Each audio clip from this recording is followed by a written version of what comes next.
Hello bachcho, let's read this question. The question says, consider the parabola y square is equals to 4x. Let S be the focus of the parabola.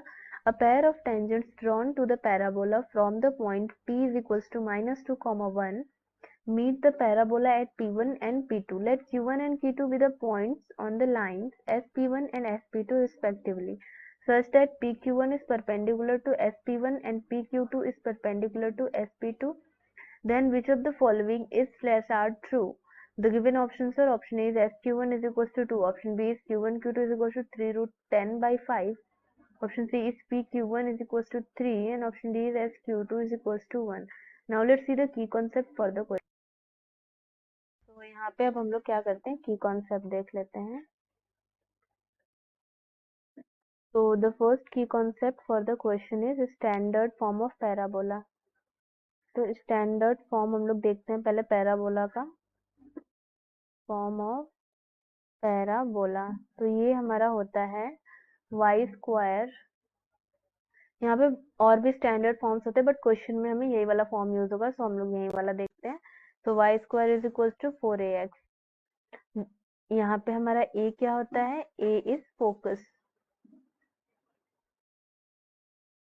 हमारा focal length होता है, but जब हम लोग coordinate लिखेंगे focus का तो हम लोग इसको ऐसे लिख सकते हैं, coordinate for focus is a comma 0. तो ये हमारा हो गया स्टैंडर्ड फॉर्म ऑफ पैराबोला. और सेकंड हम लोग देखेंगे कि स्लोप ऑफ लाइन क्या होता है. स्लोप ऑफ लाइन इज, इसको हम लोग m से डिनोट करते हैं, और वो लाइन हमारा किससे पास करेगा, x1 y1 x2 y2. सो ये हमारा होता है y2 माइनस y1. सो y2 minus y1 upon x2 minus x1. और जो थर्ड की कॉन्सेप्ट है वो है equation of line. So equation of line passing through x1, y1. तो ये हमारा होता है y minus y1 is equals to, so y minus y1 is equals to slope into x minus x1. तो ये हमारा हो गया इक्वेशन ऑफ लाइन. और फोर्थ है distance between two points. So distance between points ले लेते हैं x1, y1 and x2, y2. तो ये हमारा हो जाता है, डिस्टेंस को हम लोग d से डिनोट कर देते हैं. तो दो पॉइंट्स के बीच का डिस्टेंस निकालने के लिए फॉर्मूला होता है x2 माइनस x1 का whole square and plus y2 minus y1 का होल स्क्वायर. तो ये हमारे की कॉन्सेप्ट हो गए. अब इसको यूज करके हम लोग क्वेश्चन सॉल्व करते हैं. यहाँ पे अब हम लोग क्वेश्चन सॉल्व करते हैं. तो क्वेश्चन में हमें एक पैराबोला का इक्वेशन दिया गया है पहले. तो उसका इक्वेशन हमारा है Y square is equal to 4x. तो जब हम लोग स्टैंडर्ड फॉर्म से कंपेयर करेंगे Y square is equal to 4ax. So on comparing यहाँ पे हमें क्या मिल जाएगा, a इज इक्वल टू क्या मिल जाएगा, 1. दैट मीन्स कि हमें जो फोकस मिल गया, फोकस, और फोकस तो हमें क्वेश्चन में किससे डिनोट किया है, एस से. तो एस का जो हमें कोऑर्डिनेट मिल गया वो क्या मिल गया, 1, 0. और यहाँ पे हमें क्या कह रहा है, पैराबोला से tangent, pair of tangent draw किया जा रहा है. तो यहाँ पे हम लोग लिख देते हैं tangent drawn from P1 and P2. और ये हमें मीट कर रहा है विच मीट एट, यहाँ पे हमें कोऑर्डिनेट पॉइंट दिया गया है P के लिए -2, 1. और हमने फोकस अभी निकाला, फोकस क्या निकाला, 1, 0. और यहाँ पे कह रहा है कि Q1 Q2 हमारे क्या है, पॉइंट्स. हमारे SP1 और SP2 पे Q1 Q2 हमारे पॉइंट्स हैं. और उसको हमें बोला है Q1 Q2 are point on line. Line हमारा क्या क्या है, SP1 एंड SP2. और यहाँ पे इसके लिए कुछ कंडीशन हमें दिया गया है कि जो हमारा PQ1 है वो परपेंडिकुलर है SP1 के, एंड यहाँ पे कह रहा है कि जो हमारा PQ2 है वो परपेंडिकुलर है SP2 के. तो अब यहाँ पे अब हम लोग इसको कोऑर्डिनेट एक्सिस पे ड्रॉ कर लेते हैं. तो ये हमारा क्या हो गया, y एक्सिस, और ये हमारा हो गया x axis, so this is x axis, this is y axis. अब यहाँ पे हम लोग अपना पैराबोला ड्रॉ कर लेते हैं। तो पैराबोला हमारा कुछ इस तरीके से ड्रॉ हो जाएगा। इसको फिर से ड्रॉ कर लेते हैं। तो ये क्या हो गया, ये हो गया पैराबोला। अब यहाँ पे हम लोग टेंजेंट ड्रॉ कर लेते हैं। तो टेंजेंट हमारा कुछ इस तरीके से ड्रॉ हो जाएगा, पैराबोला को टच करना चाहिए। तो ये हो गया एक पहला टेंजेंट, P1 मान लेते हैं। तो यहाँ पे टच कर रहा है तो ये पॉइंट हमारा हो जाएगा, इसको मान लेते हैं P1 हो गया। अब सेकेंड जो है वो इधर कहीं टच करेगा पैराबोला को, तो ये यहाँ पे टच कर रहा है तो ये पॉइंट हमारा हो जाएगा P2। और यहाँ पे हमारा क्या है, ये फोकस है, और फोकस को हम लोग किससे डिनोट कर रहे हैं, एस से। तो ये हो जाएगा एस, और इसका कोऑर्डिनेट हो जाएगा 1,0, ये हम लोग ऑलरेडी निकाल चुके हैं। सो अगर हम लोग इसको कनेक्ट कर दें, पहले इसको हम लोग यहाँ पे, तो ये लाइन हमारा क्या हो जाएगा, SP2। तो अब हम लोग क्या करते हैं, SP2 लाइन ड्रॉ कर लेते हैं। तो ये हमारा कुछ इस तरीके से हो जाएगा, और यहाँ पे हमारा क्या हो गया है, फोकस। फोकस को हमने ऐसे डिनोट किया, इसका कोऑर्डिनेट है 1,0। और SP1 वाली लाइन क्या हो जाएगी, ये हमारी हो जाएगी SP1 वाली लाइन। और अब यहाँ पे क्वेश्चन में हमें दिया गया है कि Q1 Q2 हमारे पॉइंट्स हैं SP1 और SP2 पे। तो यहाँ पे इस पे ड्रॉ कर लेते हैं। तो पहले इसको थोड़ा सा एक्सटेंड कर देते हैं अपने इस लाइन को। तो ये क्या हो जाएगा, ये कुछ इस तरीके से एक्सटेंड हो जाएगा, और हमारा इस P2 वाले लाइन को भी एक्सटेंड कर देते हैं। तो ये हमारा हो जाएगा कुछ इस तरीके से। तो अब यहाँ पे क्वेश्चन में जो बोला है उसको यहाँ पे शो कर देते हैं। यहाँ पे हमारा हो जाएगा पॉइंट Q1, और ये कौन सा लाइन है हमारा, SP1 वाला लाइन है, तो यहाँ पे हो जाएगा Q1। और SP2 वाले लाइन पे हमारा क्या हो जाएगा, यहाँ पे पॉइंट Q2। और यहाँ पे बोला है कि PQ1 जो है वो परपेंडिकुलर होगा SP1 के। तो यहाँ पे हम लोग ड्रॉ कर लेते हैं पहले। तो ये हमारा क्या होगा, परपेंडिकुलर हो जाएगा। और यहाँ पे अब हम लोग Q2 से भी ड्रॉ कर लेते हैं। तो ये हमारा हो गया, ये भी हमारा क्या हो जाएगा, परपेंडिकुलर होगा। तो हमने यहाँ दिखा दिया कि PQ1 परपेंडिकुलर है SP1 के, और PQ2 परपेंडिकुलर है SP2 के। और जो हमारा ये पॉइंट P है वो हमें क्वेश्चन में दिया गया है कि वो है -2,1। तो अब हम लोग यहाँ पे बाकी के कोऑर्डिनेट्स निकाल लेते हैं। तो यहाँ पे हम लोग मान लेते हैं पैरामेट्रिक फॉर्म। तो जब हम लोग पैराबोला पे जब हम लोग पैरामेट्रिक फॉर्म मानेंगे तो x एक्सिस पे क्या होता है, t² और y एक्सिस पे होता है 280। तो हम लोग यहाँ पे दो P1 P2 पे मानना है, तो P1 पे हम लोग मान लेते हैं t1², और ये क्या हो जाएगा 2AT1, a की वैल्यू 1 है तो यहाँ हो जाएगा 2T1। और हम लोग P2 पे मान लेते हैं t2² x एक्सिस पे, और y एक्सिस पे 2AT2, तो 2T2 हो जाएगा, a की वैल्यू 1 है, as a is equals to 1। So अब यहाँ पे हम लोग क्या करते हैं, अब हमारा ये टेंजेंट जो है, ये P1 और P2 हमारे क्या है, टेंजेंट्स हैं। मतलब ये इसको टच कर रहा है पैराबोला को P1 P2 पे, ये जो हमारा टेंजेंट लाइन है। तो उसके लिए जो हमारा कोऑर्डिनेट होता है, तो ये जो हमारा P हो जाएगा उसके लिए कोऑर्डिनेट हो जाता है T1 T2, T1 T2, क्योंकि ये जो लाइन है हमारी P की, ये तो हमारा P कोऑर्डिनेट है। तो ये क्या कर रहा है कि टच कर रहा है हमारे पैराबोला को P1 पे और P2 पे। तो यहाँ पे इसके लिए जो हमारा कोऑर्डिनेट हो जाएगा वो हो जाएगा T1 T2 T1 plus T2। और हमें कोऑर्डिनेट P दिया गया है क्वेश्चन में कि कोऑर्डिनेट P जो हमारा है यहाँ पे, तो P हमारा है -2,1। यहाँ से T1 T2 इजिली निकाल सकते हैं। तो लेट्स फाइंड T1 T2। तो यहाँ पे क्या हो जाएगा, T1 into T2 is equal to -2 and T1 plus T2 is equals to 1। So इसको अगर हम लोग सॉल्व करते हैं तो यहाँ पे हम लोग T1 के प्लेस पे क्या रख सकते हैं, या फिर T2 के प्लेस पे रख सकते हैं 1 माइनस T1। तो T1 into 1 minus T1 is equals to -2। तो इसको हम लोग लिख सकते हैं -T² plus T is equals to -2। तो RHS में ले जाएंगे तो क्या हो जाएगा, T² minus T and -2 is equals to 0। And sorry यहाँ पे t नहीं है, ये हमने t1 है, तो यहाँ पे हो जाएगा t1। ये सारे t1 है, हमने t1 के लिए भी सॉल्व कर रहे हैं। इसको सॉल्व करके t1 t2 की वैल्यू निकाल लेते हैं। तो यहाँ पे लिखते हैं ऑन सॉल्विंग, तो यहाँ पे हमें वैल्यू मिल जाएगी।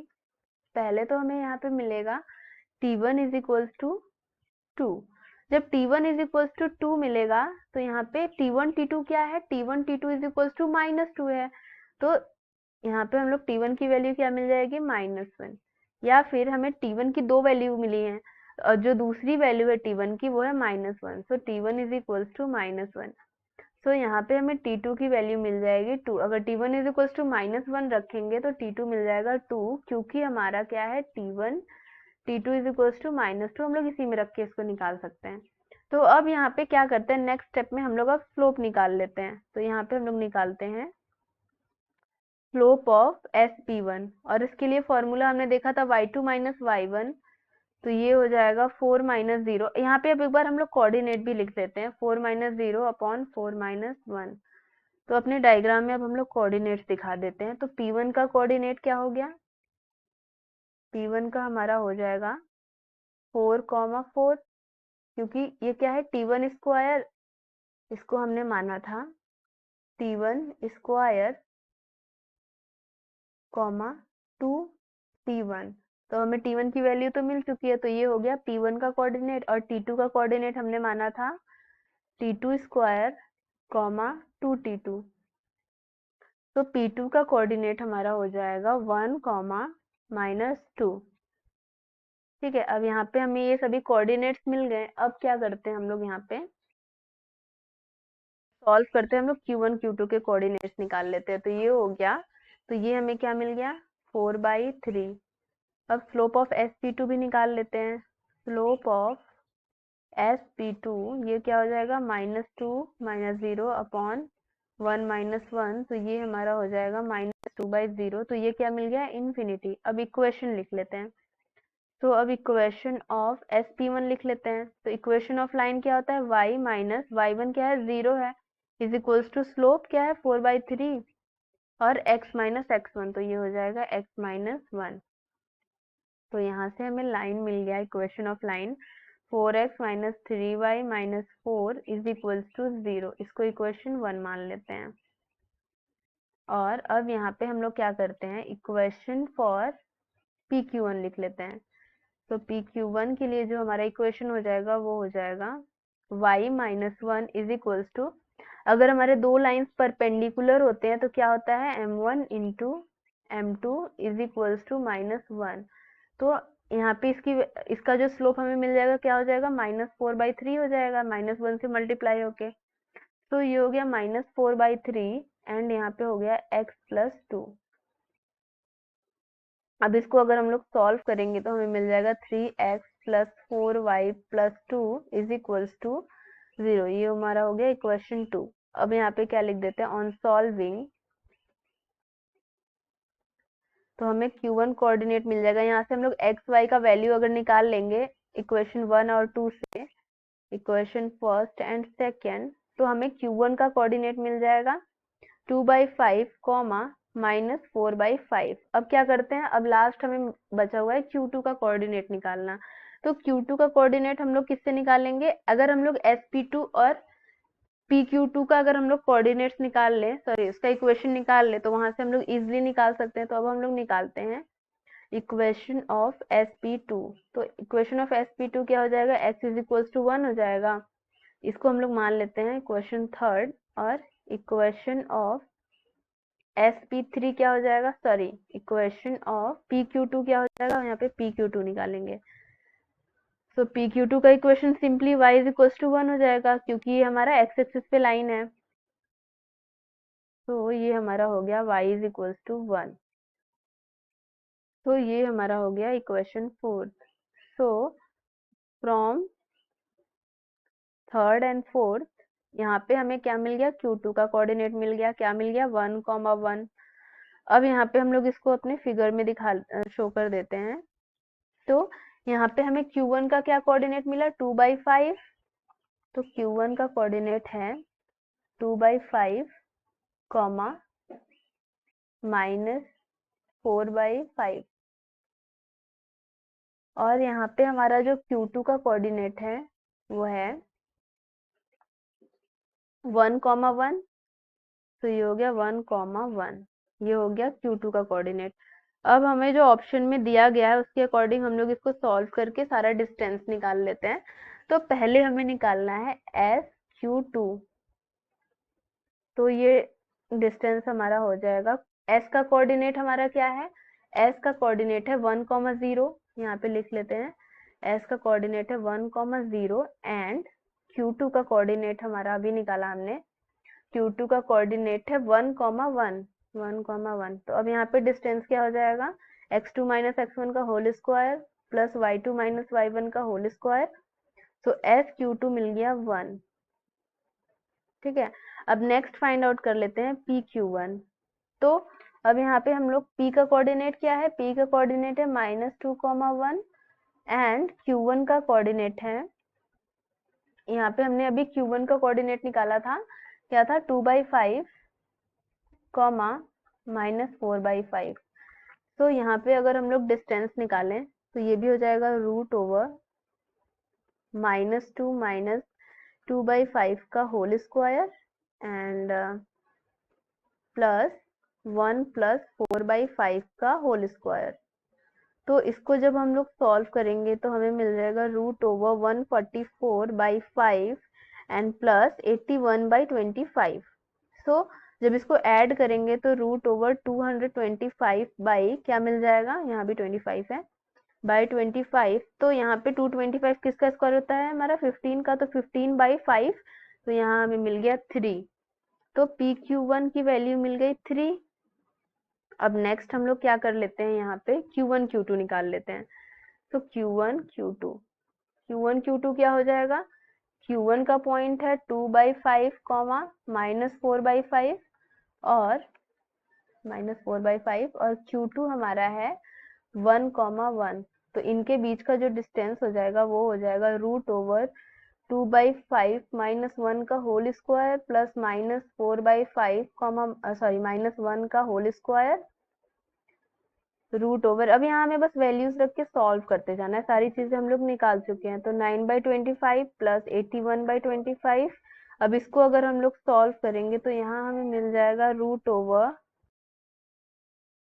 हो जाएगा 90/25। तो इसको हम लोग लिख सकते हैं 3√10/5। तो यहाँ से हमें Q1 Q2 मिल गया 3√10/5। अब लास्ट हमें क्या निकालना है? सो लास्ट हम लोग निकाल लेते हैं SQ1। तो हमारा SQ1 क्या हो जाएगा? तो S कोऑर्डिनेट हमारा क्या है? S हमारा है फोकस 1,0 और अभी हमने Q1 भी देखा। Q1 हमारा क्या है? Q1 है 2/5 कॉमा -4/5।